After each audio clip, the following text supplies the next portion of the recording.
Hi, I'm Sean, a wildlife photographer based in San Francisco, and I wanted to share with you my top tips for getting great wildlife photos. I'll start with some of my recommendations on camera gear, then move on to camera settings, and lastly I'll show you how to find your subjects and some tips for tracking wildlife. You'll hear a lot of photographers say that gear doesn't matter, and 90% of the time I agree with them. I've gotten some of my best shots on point and shoots or old film cameras from 50 years ago. But unfortunately, in the case of wildlife photography, this is one of those times where your gear really does matter. That's not to say that you need to spend $1 million to get great wildlife photos, but there are some things that really do help you out in terms of gear. And the first of those areas that really matters is your lens choice. To do wildlife photography, I really think it's a non-negotiable to have a telephoto lens. You can't always get up close with your subjects, and sometimes you wouldn't want to for your own safety. Sure, you could take a picture of a grizzly bear with a 24mm lens, but it also might be the last photo you ever take. I'd recommend a lens that's at least a full frame equivalent of 200mm to get started. I started shooting wildlife with the Tamron 28-200 and got some great shots with it. But even at 200mm, which seems pretty long, I wasn't always able to fill the frame with my subjects. So think about the subjects you shoot when choosing your focal length. If you shoot a lot of mammals and larger birds like I do, you could get away with something in maybe the 200-400mm range. But if you're often shooting large birds or really far away subjects, you might want to look at something longer, like 400, 600, even 800+mm. I personally have been using the Tamron 50-400 lately, and I've been really enjoying it. I really love the versatility of being able to zoom out to 50mm, and 400mm is close enough for most of the subjects that I shoot. I think it's a great balance between price and performance, and it's not as big and heavy as some of the other wildlife lenses out there. Now you might have just opened a new tab and started Googling telephoto lens prices, and you might have found some eye-wateringly expensive lenses on there. An unfortunate reality about telephoto lenses, especially for full-frame cameras, is that they can get really, really expensive. But don't panic, there are plenty of options out there if you don't have an extra car to trade in for a new lens. For interchangeable lens cameras, there's a lot of options from third parties like Tamron and Sigma, from a few hundred up to around $1,000 plus. But buying a camera and a lens separately can still really add up. If you want to get started on more of a budget, I would recommend you go for a bridge camera. These can be much more affordable, and a lot of them have incredible focal ranges going from wide angle all the way past 1000mm. You may run into some problems shooting in lower light with these smaller sensors, but for the price you can really get some awesome shots out of these cameras. Speaking of low light performance, another aspect to pay attention to on your lenses is aperture. The lower your aperture value, the better low light performance you'll get out of the lens, and the creamier your blurred out backgrounds will be to isolate your subjects. But this is where price becomes a factor again. Low aperture primes can run you up to tens of thousands of dollars. Personally, I've been fine shooting in that f5.6, 6.3 range and haven't had any issues except in really low light.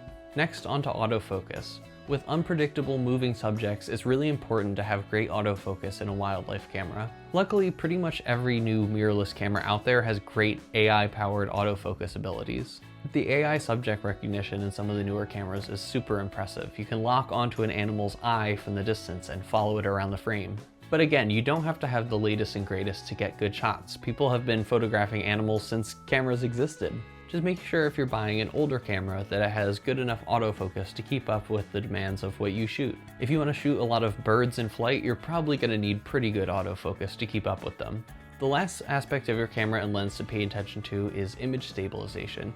You might see this called optical steady shot, vibration control, or a number of other terms from different brands, but basically what it comes down to is being able to stabilize the frame so you can get lower shutter speeds. So you might see a camera that says something like 5 stops of in-body image stabilization. And what this means is that your sensor is going to move around to compensate for motion, and you should hopefully be able to, in turn, set your shutter speed 5 stops lower while you're still handheld.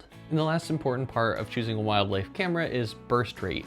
Now, some newer cameras can shoot as high as 120 frames per second, but honestly with the subjects that I shoot, I've been fine just on the medium setting, shooting around 5 to 7 frames per second. It totally depends on what you're shooting. Once you've chosen your camera and lens, you'll have to dial in the right settings to capture that perfect shot. Now, as you might already know, there's 3 elements to the exposure triangle: aperture, ISO, and shutter speed. And the one that I'll focus on the most for wildlife photography is shutter speed, because I think that's the most important. Choosing the right shutter speed totally depends on the situation, but as a general rule of thumb, the faster the action, the faster the shutter speed. For subjects like birds in flight, you might want to crank your shutter speed all the way up to 1/2000th of a second or faster. That may seem super high, but even at 1/1000th of a second, I definitely get motion blur shooting moving birds.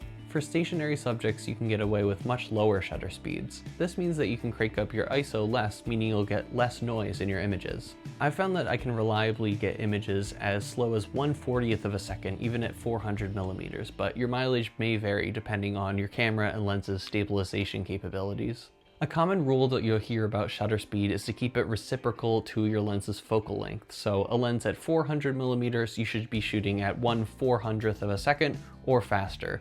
But with modern stabilization technology, you can far surpass this rule. What I like to do to stretch the rule out as far as possible is to shoot in bursts. The lower your shutter speed, the lower the odds that you'll get a sharp photo.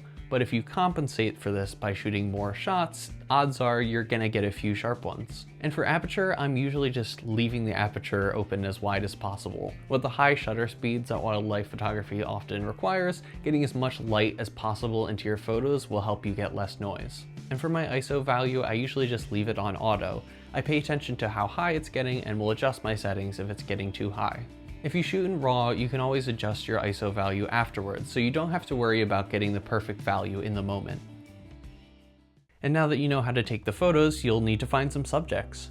My biggest tip for wildlife photography is consistency. You might go out 10 times in a row and not get anything, but on that 11th time, you get the one shot that makes it all worth it. And it's not just your consistency that matters. Just like us humans, a lot of animals tend to follow consistent routines. Many animals will stick around the same areas and come out at the same times of day. So if you miss a shot, keep coming back to the same area and you might be able to catch that animal again. There's a lot of apps and websites to discover wildlife around you. A favorite of mine is iNaturalist. You can see what finds have been observed around you and post your own. Just recently I went on there and saw that there was a lot of recent spottings of burrowing owls at a park near me. I saw that a lot of the photos were taken near the rocks, so I went down there and looked by the rocks and I was able to find 2 of them. I was able to find them pretty quickly too, and how? Well, this is my next tip, and it might seem pretty obvious, but look at what other people are looking at. At the park I saw a group of people with cameras and binoculars all looking at the same spot, so of course I went over and there was the owl. If you see people looking up into a tree or taking photos with their phone, there's a pretty good chance that there's something interesting that they're looking at, so go have a look too. It's also important to know when to go out. The morning is a great time because a lot of animals are getting up and moving, and some of those nighttime predators are retiring from an overnight hunt.